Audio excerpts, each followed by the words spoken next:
Hi, and welcome to yet another episode of Just Two Things. And I'm Siddharth Deshmukh, your friendly or maybe not so unfriendly host, who is going to bring forward the guest of the day, a very, very good friend of mine, and has been a colleague of mine. We've worked on many wonderful and exciting things together in over 2 decades that I know him. Chandresh Pala is a fusion entrepreneur, and he's somebody who has he runs a venture studio. It's called the Cohesia Venture Studio, and it's spawned off quite a few companies. And so Chandresh not only is an entrepreneur, but he's also comes from a consulting background, but also is an angel investor. So a multifaceted person, but I'm sure we're going to probably have him a few times on our show. But this time, I'm going to speak to him about something very, very specific, because he is also a third-degree black belt. And what I thought was, maybe in this episode of Just Two Things, I would get Chandresh to talk about how martial arts can actually make you or break you as maybe not break you, but make you as an individual, not just in life, but in your work life. So welcome, Chandresh. Welcome to Just Two Things. Thank you for being here. Thank you, Siddharth. It's always a pleasure discussing, life, the universe, and everything with you. And I know we've had many interesting topic discussions, and it's always fascinating to share insights with you and to discuss interesting topics. So yeah, thank you for inviting me. Yeah, no, I have the healthiest respect for you, especially now that I know that you're third-degree black belt. So my first question to you would be, how does martial arts really help you to improve you as an individual? So maybe we can start there and then probe a little deeper. Sure. So if you want to succeed and be, a very positive person, then one of the most important things, if not the most important thing, is mindset. And getting into the right mindset, being able to really have discipline around what you're doing, really building the sort of mental resilience, have an action-orientated sort of mindset. It's really important to maintain state as well. So when I talk about state, it's your emotions and your actions all based on the state that you're in. So if you are able to manage your state, then you're able to make better decisions, you're able to be calm under stress, you're able to basically produce better results. And what martial arts does, and specifically what I do is Kung Fu, really builds those core qualities, because what you're doing is you are working very hard. So there's a discipline element to it. You have to work very hard. You're also building a lot of resilience, because you're training, you're having to work hard, you're doing sparring. So you're building these muscles both physically but also mentally. I think people underestimate the mental training that goes into martial arts. Everyone kind of focuses on being able to kick things, jump around, but actually I think more of it is actually the mental resilience. The other thing that I think really makes a difference is the ability to maintain your state and maintain composure under pressure, because when things are great and you're having a great time and you're in a really nice environment, then everyone is fine. We're all happy and nice people. But actually the true character comes out when you're under pressure. And what martial arts does, it puts you under pressure, in a controlled environment. So you start building up those muscles to be able to utilize and deal with stressful situations. So if you can, maintain your confidence, maintain your composure, when somebody's trying to kick your head, or or you're really tired, sometimes it's just a case of when you're really tired, you haven't had sleep. Yeah. And the third thing I think really is around identity, because when one goes to the training hall, the dojo, we all enter and we leave the egos at the door, basically. So when you come in, you are not, some high-flying banker, you're not, the rich person, you're not the old person, or you're not the young guy, you're not some hotshot, whatever. All of that gets left at the door. When you go in, you're all equal, so there's no ego. And the important thing is you have to earn the respect.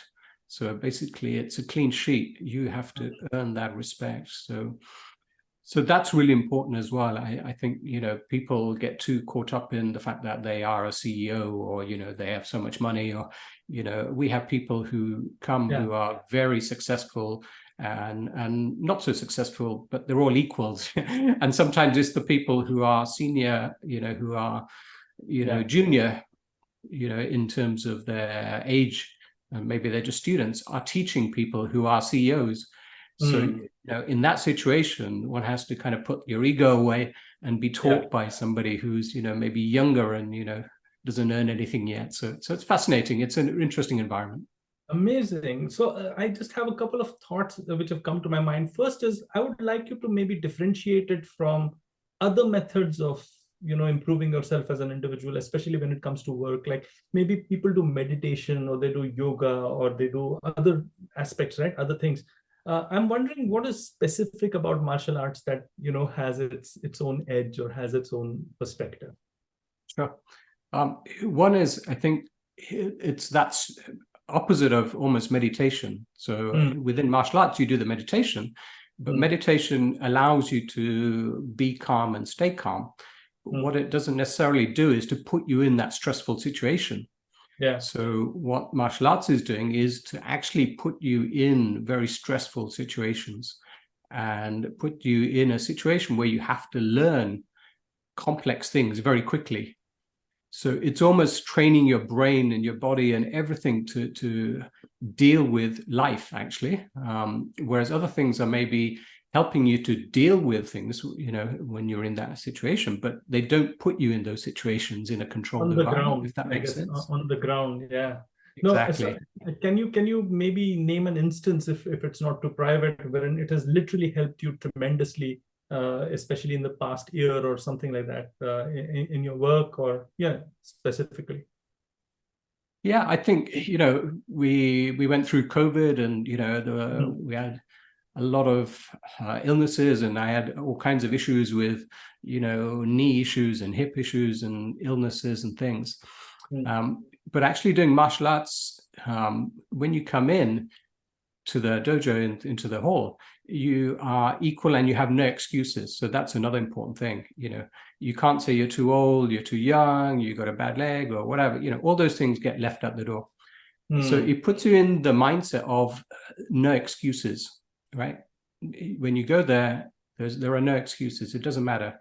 You are going to do, and you are going to be better than what you were yesterday. Yeah. And that focus and that mindset was absolutely critical, to kind of get me through that difficult period, and it was tough because, we were dealing with a lot of illnesses and all kinds, there were a lot of things going on with the business, with COVID and, all kinds of things, we were having, things going on at home, we had a major refurbishment and things. So dealing with multiple issues and being able to have that mental resilience by doing, the training made a huge difference, and having that focus definitely helped. As somebody who only knows his martial arts through movies, I am reminded of that Kung Fu Panda movie wherein, he learns a lot of things. But of course, that's all romanticized and glorified. I suppose it's that discipline that you were talking about, which kind of brings you to the, to the fight every single time and do multitasking and stuff like that.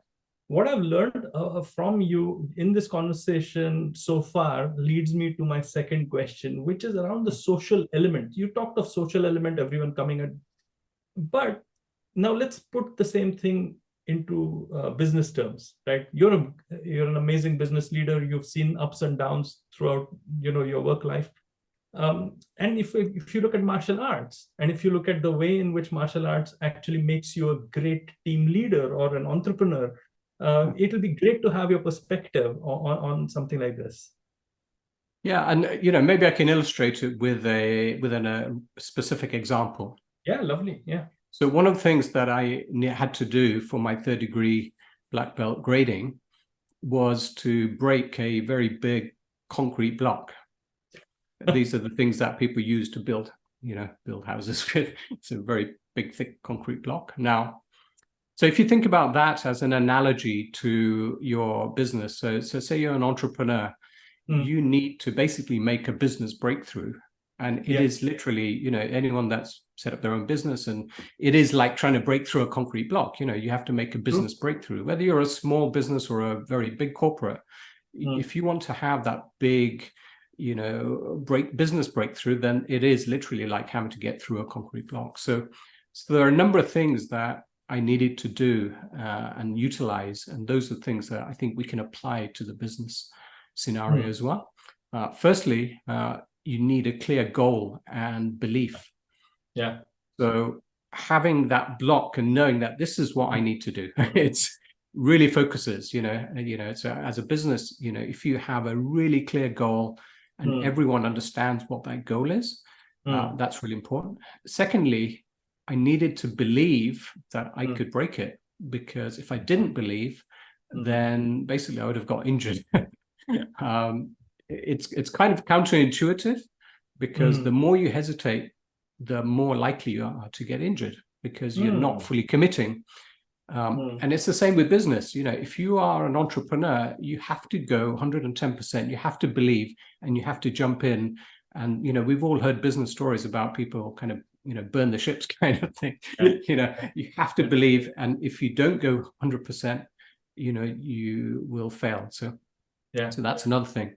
And the third element really is around focus. The only way that one can break that is by having absolute focus on the point of the break, and really directing all the energy into that single point. And that is, it takes a bit of technique, it takes positioning, it takes strategy, all of these things. So if you think about it from an organizational perspective, if an organization wants to make a really big breakthrough and they want to sort of, cut through or beat a really big competitor, they really need to be completely aligned. The whole organizations, they need to have that focus, they need to have that belief, and really the other mindset element of it is not to think about the barrier. So the barrier is the block. So if you're thinking about a competitor or some challenge, not to focus the energy on the block, but to actually think about what's on the other side. So the energy is actually going through, whereas if you focus on the barrier, then you're going to stop there. Whereas actually to do the break, you need to be punching through the block.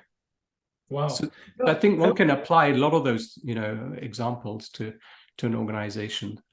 No, it's amazing the single pointed laser focus that an organization can actually have if the intent is right is an amazing insight that you're giving me for this question. I have two questions. One of them probably is a doubt. The second is a question. One is, okay, sure, you can achieve that laser-like focus, but does it kind of alienate you from people who are, not that focused, or, who are a little all over the place and stuff like that? How does a martial artist deal with something like that? I mean, as a business leader, leadership, the role of a business leader is to get alignment and create inspiration for your organization. So, as a business leader, it's about creating alignment, having the clarity of purpose, and then, building followers. A leader is somebody who has willing followers, and really helping people to take them on that journey and getting complete alignment towards that business goal. So I think helping people to achieve that, mindset, help people to achieve the results, I think is just part of your role as a leader. I think the other element is, and this is again relating it to martial arts and the sort of class scenario, a lot of what we do is also teaching other people. So it's not just about you becoming better. It's actually about you helping others to become better. And as a business leader, it's not just about you having these skills. It's actually about you building the next generation, building other people's skills and helping them to be better. And actually the teaching element helps me to be better, because if I'm teaching somebody, I need to understand what I'm teaching. I need to be able to explain it. I need to, be a better person in terms of my level of understanding. So I think there are a lot of things that, one can apply and to that sort of business scenario. Maybe one final question.